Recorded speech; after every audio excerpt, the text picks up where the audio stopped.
Hello and welcome to the Faces of Africa Pocket Edition, where we dissect and discuss the topics covered in our weekly documentary show, which takes you through the continent's history, cultures, and major issues through exploring great personalities. This week on Faces of Africa podcast, we are taking you to the Southern African nation of Namibia. We'll be telling you a story of the founding father of the nation, that is Dr Sam Nujoma. But I'll be having a discussion here on the podcast with Peter Denk. He is a journalist from Namibian Broadcasting Corporation. Peter, thank you so much for making time for us. Hi, Fathiya. Thank you also for inviting me to your podcast. It's such a pleasure. Thank you very much. I'm sure you've watched the Faces of Africa documentary on the former president. What are your thoughts on it? Yeah, I did watch it. And also what we did on the day of his birthday, on the 12th of May, we also had that documentary part of the lineup we broadcast on Namibian Broadcasting Corporation TV. And what I could see from the founding president was still his revolutionary zeal. It was so when he talks of the liberation struggle, he's still so fired up, and he remains like that. And also, of course, his love for education and the importance of education that he has. So that was what really was quite powerful for me in the documentary. Well, I totally agree. Even myself watching it, I was so inspired by his love of education, like you've said it. But let's move on and talk about him as a person. Have you ever managed to interview him or met him in person? Yes, I was just, I think, around 95, 96. I was able to accompany him. I was part of a pool of reporters from the NBC, from the Namibian Broadcasting Corporation, to accompany him on his foreign engagements. So yes, I was able to be quite close to him, and I could, I had up close and personal encounters with him as well. I'm sure that was quite an experience, knowing that also, by the way, he's still alive at the moment. What did you think of his rule as a president during that time he was the president? Some of the stories that you remember, or just the encounters that you remember when it comes to his rule as a president of the country? Well, of course, he had been a very decisive leader. If he had made up his mind, nothing would move him from that position.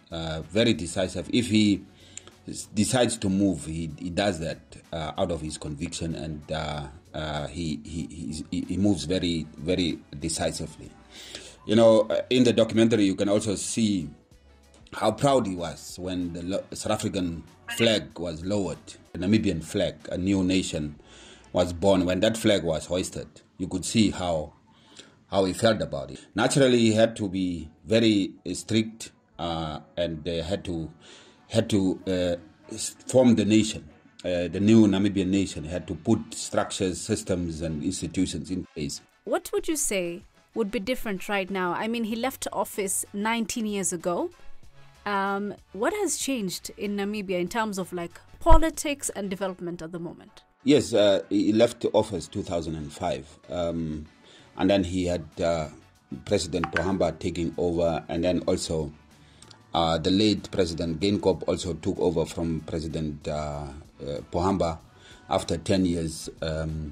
Well, I think in terms of the legacy that was left by President Nujoma, in terms of setting the nation on the path to, he introduced what was called the Vision 2030. So in short, this vision is saying that, look, by 2030, Namibia should be at the level of developed countries, where industrialization is key. We're not dependent on import so much, and that is the sort of the vision that he left. And the presidents that succeeded him built on that vision. And so, in terms of development, yes, we can see road infrastructure, I believe, is second to none in Africa. That's why we always get rated as the best in Africa when it comes to road infrastructure.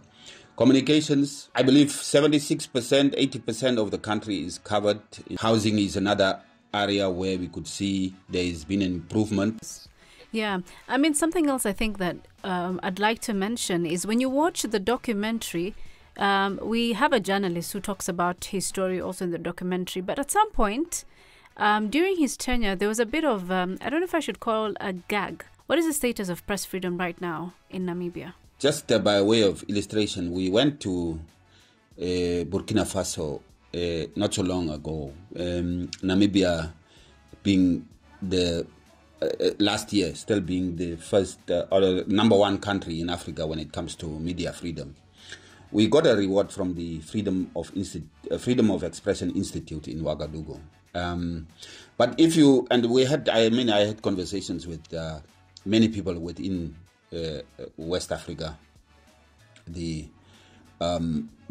journalist unions and bodies with regard to journalism. And what we would see, if you compare that to our situation in Namibia, is that we really have a lot of privileges when it comes to media freedom. No journalists have ever been arrested for doing their work. Right.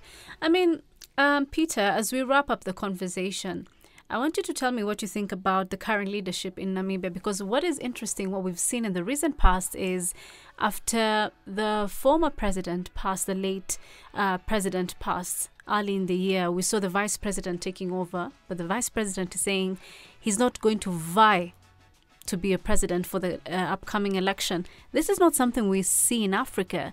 So do you think that when it comes to democracy, Namibia is one of the countries in Africa that tops? We have been highlighted or heralded as a beacon of democracy within Africa. Shortly after the passing of our former president, our late president, Dr. Geingob, passed on, and when Dr. Bumba was sworn in, it was very clear from the start. He repeated that again to say that, look, I am here. I'm not going to stand for presidency. There is a process within the ruling party that has been completed, and there is a candidate for the ruling party. And this again is an illustration of how much we value our constitution and how much we value democracy. From your own experience, what have you learned from the former president, Dr. Sam Nujoma? The values of hard work, and I think honesty is what I take from him. Thank you so much, Peter, for your time. We appreciate the conversation. Has been very interesting. Thank you. You are most welcome, Fathiya, and thank you once again for the opportunity.